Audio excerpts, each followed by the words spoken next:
you left it. Whoa, I never thought of that.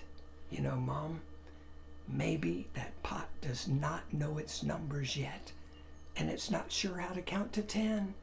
No wonder that happened. Okay, I'll get back. But Juan, when you go back, carry it all the way home.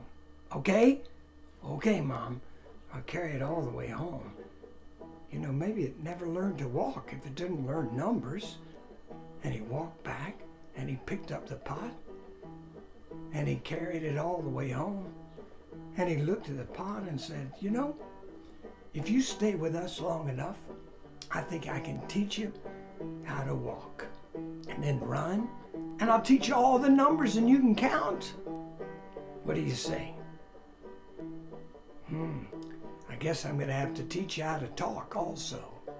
And Juan Bobo got home with a 3-legged pot. And that's the story.